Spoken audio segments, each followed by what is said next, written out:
খারাপ পরিস্থিতি হবার চাইতে বিষয়টা নির্বাচন কমিশনে যাওয়াই ভালো, না হলে এটা বাতিল করবার কোনো কারণ ছিল না। যে ক্ষমতার জন্য এই ধরনের উদগ্র কামড়াকামড়ি গণতন্ত্রের পথ নয়, হারাজদারই তো লড়াই, কিন্তু সেই হারা মানে এই নয় যে আপনি কোমরের নিচে বাড়ি দিয়ে তাকে ফেলে দেবেন। আমার দুজন বিজ্ঞ আইনজীবী যারা একেবারে প্রথম থেকে এই মামলা লড়েছেন, মানে মামলা বলতে এই যে আমাকে বাতিল করেছে তা না, বাতিল করার জন্য আরো কাহিনী ছিল, সেগুলো আপনারা জানেন। সেই কাহিনীর বিরুদ্ধে লড়েছেন। জ্যোতির্ময় এখানে আছেন আমার পাশে, মামুন এখানে আছেন, তারা দুজন আপনাদের কাছে বলেছেন। আমি প্রথমে আল্লাহর কাছে শুকর করছি, আমি বিশ্বাস করতাম ষড়যন্ত্র টিকবে না। এত বড় একটা অভ্যুত্থান হলো, তাতে মানুষের, অন্তত মানুষকে যারা পরিচালনা করবে, দেশ যারা চালাবে, সেই সমস্ত ব্যক্তিদের মন মানসিকতার পরিবর্তন হওয়া দরকার ছিল। এমনিতে পত্রপত্রিকায় দেখছি যে দল একজনকে মনোনয়ন দিচ্ছে, তার বিরুদ্ধে আরেকজন দাঁড়িয়ে যাচ্ছে এবং নিজেকে জাহির করবার জন্য, প্রতিষ্ঠিত করবার জন্য লড়াইও করছে প্রচন্ড। এরকম হয়েছে অতীতেও, ইতিহাসে আছে। কিন্তু রক্ত দিয়ে, জীবন দিয়ে, বছরের পর বছর ধরে সংগ্রাম করে আমরা যে অধিকারের জন্য বললাম, যা প্রতিষ্ঠার জন্য এত বড় ত্যাগ স্বীকার করলাম, তার উপর দাঁড়িয়ে আবার তাকেই ব্যঙ্গ করছি, এই ধরনের ঘটনায় দুঃখ প্রকাশ করার বিকল্প কিছু নেই। আজকে যে কারণে আমাকে এখানে আসতে হয়েছে, আমার দুজন আইনজীবী সবাই আপনারা চেনেন তাদেরকে, তারা এসছেন। এটা খুবই একটা সিম্পল ব্যাপার ছিল।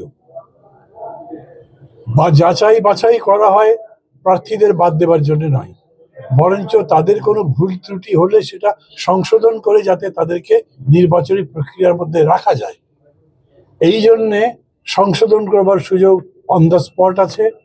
এমনকি সময় দেওয়া যায়, এমনকি এপিডেপিট যেটা হলফনামা শপথ করে বলেন, সেটাতেও যদি কোনো ভুল থাকে সেটাতে আবার আপনার সাপ্লিমেন্টারি এফিডেভিট দেওয়ার সুযোগ আছে।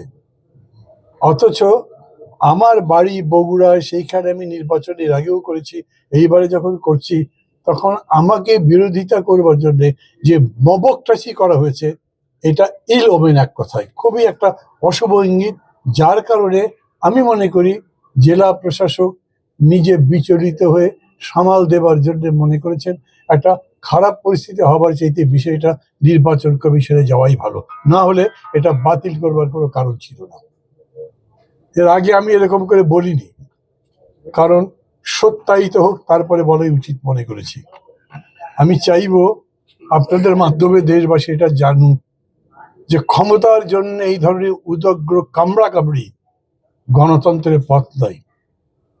দল আপনি অনেক বড় হতে পারেন, নেতা অনেক বড় হতে পারেন, ব্যক্তি অনেক বড় হতে পারেন, কিন্তু সমগ্রের কাছে ছোট। সেই মানসিকতা না থাকলে গণতন্ত্র হবে না। আজকের দিনে আমি আমার দুই আইনজীবীকে যেরকম আমার কৃতজ্ঞতা জানাচ্ছি, সাথে সাথে আমার সংগঠনের নেতাকর্মী যারা আছেন তাদেরকে কৃতজ্ঞতা জানাচ্ছি, আর কৃতজ্ঞতা জানাচ্ছি আপনাদেরকে। কিছু কিছু মিডিয়া যারা সেরকম করে প্রতিষ্ঠিত নয়, তারা লোভে পড়ে অর্থ অন্যান্য উৎকোচের মধ্যে এত অন্যায় রিপোর্ট করেছেন যেগুলোর প্রতিবাদ না করে পারা যায় না। আমি ব্যাংকের কাছে ঋণী ছিলাম, আমি ব্যবসা করছি, থাকতেই পারি। আমি ব্যবসা নিজে করতে পারি বা না পারি সেটা কথা আমার নামে আছে, আমাকে স্বীকার করতে হবে। কিন্তু আমি খেলাপি হয়ে গেছি, অতএব আমার কাছে নোটিশ পাঠানো হয়েছে, যেটা একেবারে মিথ্যা একটা নোটিশ, একটা ব্যাংকের ম্যানেজারকে দিয়ে করানো হয়েছিল। এবং কি প্রক্রিয়া করা হয়েছিল সেটা আবার যে ব্যাংক বগুড়ার বড়গলায় ইসলামী ব্যাংকের ব্রাঞ্চে যোগাযোগ করলে জানবেন। সেই ম্যানেজার ওই চিঠি পাওয়ার পরে আমি হেড অফিস যখন গিয়ে বলেছি, যেখানে আপনাদের হেড অফিসে আবার এটা রিশিডিউল করা আলোচনা চলছে, তখন এই চিঠি কিভাবে আসে? ওটা একটা ঘোরতর অপরাধ ছিল, সেই জন্য সেই ম্যানেজারকে স্ট্যান্ড রিলিজ করা হয়েছে। কিছু মনে করবেন না, এই খবর মিডিয়াতে যায়নি, তাকে শাস্তি ট্রান্সফার করে স্ট্যান্ড রিলিজ করা হয়েছে।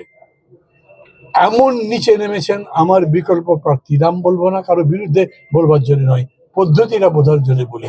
রাজনীতি প্রতিযোগিতা আছে, ভোট যখন প্রতিযোগিতা তো বটেই, কে হারবে কে জিতবে, হারা জেতারই তো লড়াই। কিন্তু সেই হারা মানে এ নয় যে আপনি কোমরের নিচে বাড়ি দিয়ে তাকে ফেলে দেবেন। এটার নাম গণতন্ত্র নয়, অন্য কিছু নয়। আজকে এই সময় কথাগুলো এই জন্যই বলছি, এতদিন এরকম করে বলিনি কারোর কাছে আক্রমণ করবার জন্য নয়, এই অভিজ্ঞতা থেকে শেখার জন্যে। পাপ বাপকে ছাড়ে না, ষড়যন্ত্র করে জেতা যায় না। আর গণতন্ত্রের লড়াই যখন, তখন অন্তত এই ষড়যন্ত্র দীর্ঘস্থায়ী হতেই পারে না। আজকের রায় তার প্রমাণ। আমি মনে করি নির্বাচন কমিশন বিজ্ঞতার পরিচয় দিয়েছেন।